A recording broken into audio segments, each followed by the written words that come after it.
nga po pala si Marlon Tapales. Ang record ko po ay 38 fights and 3 losses. And ngayong December 26, lalabanan ko po yung Japanese.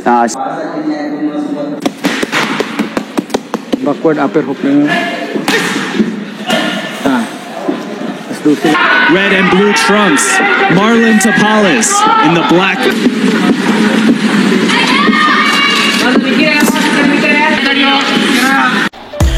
Marlon Tapales update mga par. Naglalaway sa rematch kontra kay Naoya Inoue.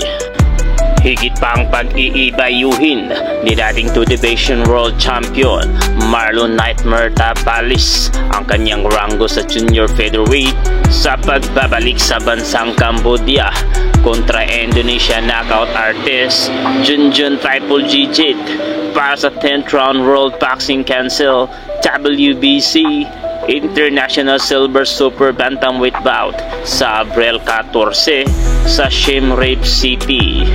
Nagpapatatag ng husto ang 32 anyos na southpaw sa kategoryang pinaghaharian ni undisputed titleist at unbeaten Japanese Naoya the Monster Inoue na minsang nanaig sa naturang bansa laban kay Indian boxer Saurabh Kumar upang madipinsaan ang World Boxing Council Asia Super Bantamweight belt sa pamamagitan ng landslide na unanimous decision noong Setyembre 7 sa Olympic Stadium sa Phnom Penh.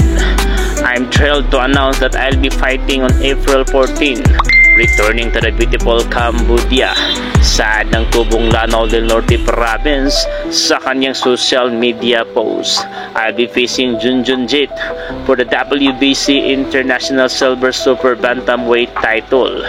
Puntiryang patatagin ni Tapales na may record na 39 wins, 4 defeats, 20 KOs.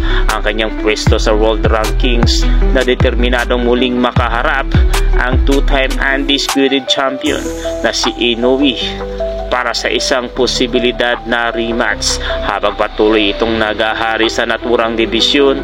Gayon din ang makabawi sa 10th round knockout noong Disyembre 26 sa Ariake Arena sa Tokyo, Japan. Noong isang taon matapos maagaw ang kanyang International Boxing Federation at World Boxing Association WBA titles.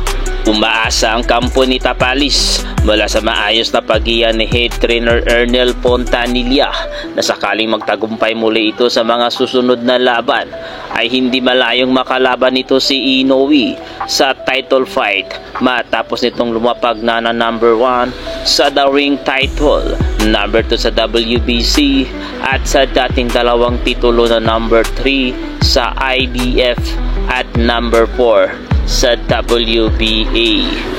Nakatakdang depinsaan ni Inoue ang kanyang mga kuruna kay Mexican-American Ramon Dinamita Cardenas sa 5 de Mayo na pagdiriwang na nakatakdang ganapin sa Mayo 4 sa T-Mobile Arena sa Las Vegas, Nevada.